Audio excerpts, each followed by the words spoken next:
Hey guys, subscribe for daily content, and if you're shopping for gear, make sure you check out the description for the newest items at some of the very best online retailers. There's also links for some of the items that I personally recommend. Thanks! What's going on YouTube? Metal Complex here, and today I've got another short little unboxing video to share with you guys. Just an unboxing and first impressions, not a review at all. We have another Spyderco knife from DLT Trading. I do have a link for this Spyderco down in the description. It does help my channel when you use those links, but that's entirely up to you. I have only ever seen pictures of this Spyderco, but it is one of the wildest looking Spydercos I've ever seen. I love Spyderco knives. I like the ones that are great tools. I like the ones that don't make any sense. I like the ones that are ugly. Well, you could argue that all Spydercos are ugly. That's fine, whatever you think. But this is a very interesting knife to me, and it's available. So this is a loaner. I don't get to keep this. It'll go back to DLT when I'm done. But I love covering any and all Spyderco products on this channel, so I thought I got to look at this. Please make sure your notifications are turned on for the Metal Complex YouTube channel. Thanks to my patrons, etc. So what do we have? We have the Spyderco Edgerati in S30V.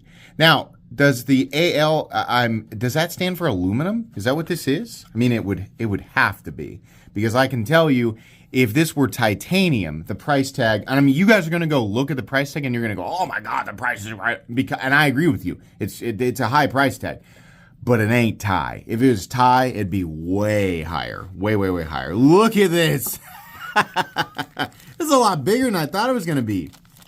It's about the size of the Shaman. And it is a compression. Oh, it's kind of a beefy boy. It's beefy. Oh, yeah, okay.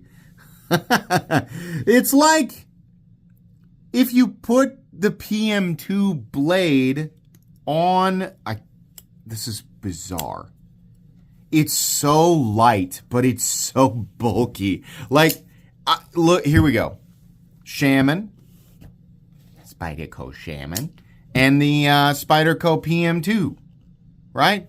It's like somebody combined the two and, like, Terminatored it. Like, it's got this crazy skeletonization going on here, which is neat. I think a lot of people look at that and say, I don't like that. I don't want all the holes in my knife or whatever. But it does significantly lighten up the load here, and your balance is right behind. It's almost right on the pivot.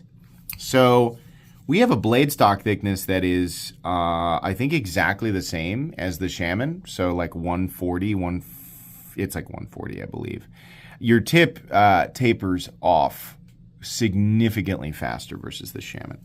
But a very, very similar ergonomic experience. In fact, I believe those scales are exactly the same profile. It's literally the Shaman profile. That's what it is. It's just not chamfered the same way. So this is, I think, more Shaman than anything else in DNA. It's just a weird skeletonized knife. It actually, there's some weird charm about this, because it's a beefy knife, but it's so lightweight. We have to weigh it. I keep saying the same thing over and over again. Just weigh it. First of all, let's weigh the Shaman. This is, you know, outside of the clip, standard Shaman. It just has the REC scales on it, but they're G10. So 5.1 ounces, typical Shaman weight. This, same blade stock thickness, different blade shape, but same blade stock thickness, same handle profile, same overall length, made with aluminum.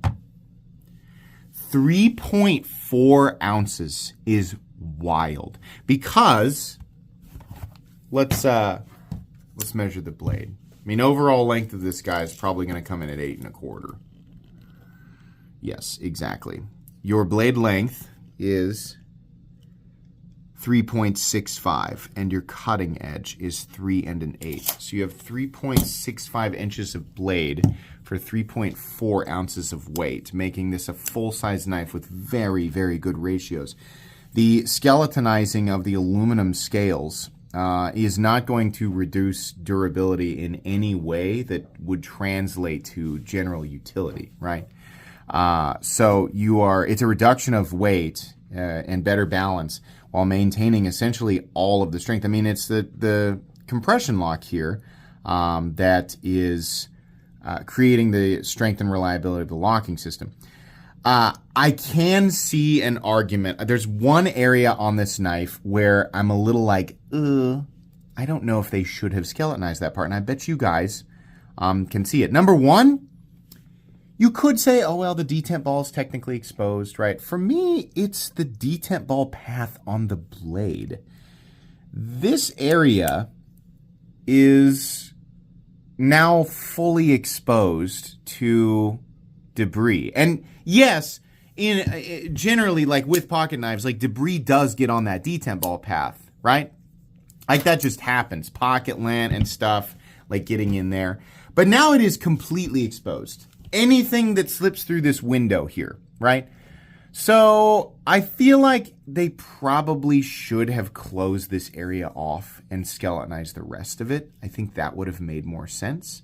But then again, I mean, maybe you could also make the argument that it makes that area easier to clean. You can technically, like, you could take a Q-tip and just put it right here and then just rotate the blade and you can wipe it off easier, right? So I don't know. It doesn't expose it to potential damage. I mean, you would need to drop this straight down on top of like a nail. You'd almost have to like spike it, like football spike it, right? Which is ridiculous. So I don't know that I would entertain, like personally, I mean, people could make the argument. I don't know that I would entertain it as like a reasonable argument. You could say, that it is open to potential, durability issues. I get like it opens up the blade or the detent ball path for like potential damage, I would think, in a very rare situation. But you might be cleaning off the detent ball path more often. Maybe it won't matter at all. Maybe the detent ball will simply mash right over it as long as you keep it, lubricated. This does run on washers like the other one. Like other, like Golden Colorado, because this is a USA Golden Colorado Spyderco. What is it? The numbers down there. So I gotta bring this up. I had a guy the other day.